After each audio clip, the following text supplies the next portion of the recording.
আজকে most viral একটা item বানাচ্ছি। এখন দেখা যাচ্ছে ৩-৪০০ টাকা দিয়ে মানুষ আমদুধ দিয়ে ভাত খায় রেস্টুরেন্টে। এজন্য ভাবলাম আমি বাসায় বানিয়ে ফেলি। আমি তো ভাই বেচারার মানুষ, আমার কাছে তো এত সুন্দর ফ্যান্সি যে থালা বাসনগুলো থাকে ওইগুলো কিছুই নাই। তাই আমি খুব সুন্দরভাবে এটাকে প্রেজেন্ট করতে পারবো না। কিন্তু আমি তাদের মতো একটু চেষ্টা করতেছি যে আমটাকে তারা যেভাবে কাটাকাটি করে দেয় আমি ওইভাবে দেওয়ার। কিন্তু আমি তো এইসবে একদম অপটু। দেখেন আমি কিন্তু ফার্স্ট ট্রাইতে পারিই নাই, সেকেন্ড ট্রাইতে মোটামুটি পেরেছি আলহামদুলিল্লাহ। কিন্তু ফার্স্টেরটা একদম ঘেটে ঘ বানিয়ে ফেলেছি।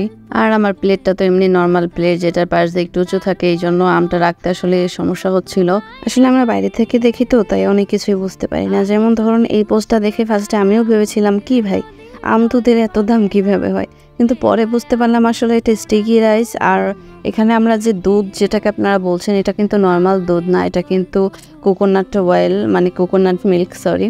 আর এই যে স্টিকি রাইস বলেন বা কোকোনাট মিল্ক বলেন, এগুলো কিন্তু ভালোই এক্সপেন্সিভ, যার কারণে এটার দাম অনেকটা বেশি। আমারটা যেহেতু স্টিকি রাইস না, নর্মাল দুধ ভাত, তাই আমি আর চামচ নিলাম না, আমি হাত দিয়ে ট্রাই করছিলাম। কিন্তু এমনি নর্মালি আমরা তো আমটা চটকে খাই, ওইটাই বেস্ট ভাই। এরকম আসলে খাওয়া যায় না, আমগুলো ঠিকমতো ভাঙছিলও না, আমি কোনো মতে খেলাম। প্রতিদিন সকাল বিকাল এরকম রোজ রোজ নিয়ম করে চা খাওয়াই লাগে। এমনিতে তো গরমকালেও খাই, শীতকালেও খাই, তারপর তো এখন আবার আরও বৃষ্টি, এখন তো আরও বেশি খেতে মন চায়।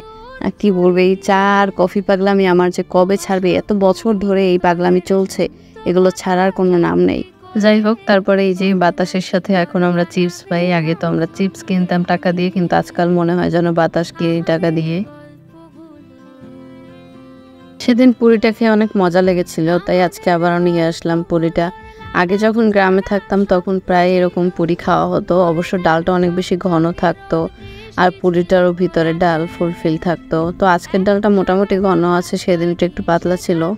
যেহেতু আজকে দুপুরে আমদুধ দিয়ে ভাত খেয়েছি, তাই রান্নাবান্না করা লাগেনি, কিন্তু রাত্রে তো রান্নাবান্না করতে হবে, রাত্রে তো খেতে হবে। তাই রাত্রে চিংড়ি মাছ ভাজি করেছিলাম। এই চিংড়ি মাছগুলো আম্মু বাড়ি থেকে পাঠিয়েছিল, আমি আবার পেঁয়াজ মরিচ সব মশলা টশলা দিয়ে ভালোভাবে ভেজে নিয়েছি।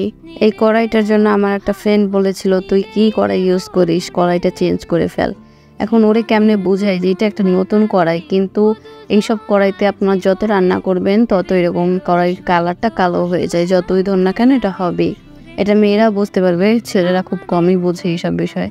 তো এই যে কালো কালারটা হয়, এর ফলে কিন্তু কড়াইটা একদম ননস্টিকের মতো কাজ করে, এইটা তেল টেল লেগে থাকে না। যাক, রান্নাবান্না বিষয়ে আমি নিজেও অত পটু না, আপনাদের যত জ্ঞান দেবো, আমি যা আমার ছোট মাথায় বুঝি তাই আপনাদের বোঝানোর ট্রাই করলাম আর কি। আচ্ছা যাই হোক, চিংড়ি মাছটা কিন্তু আলহামদুলিল্লাহ মজা হয়েছিল, দেখি অবশ্য বোঝা যাচ্ছে, লোভনীয় লাগতেছে আমার এখনো। আজকের সব থেকে ইন্টারেস্টিং পার্ট হলো আমার একটা দুষ্টুমি, মানে রাত্রে শুনছিলাম যে ঝগড়া হচ্ছে কোথাও, তো আমি এবার দুষ্টুমি করে একটু ভিডিও করছিলাম, একটা মহিলার সাথে মেবি কিছু একটা হয়েছিল।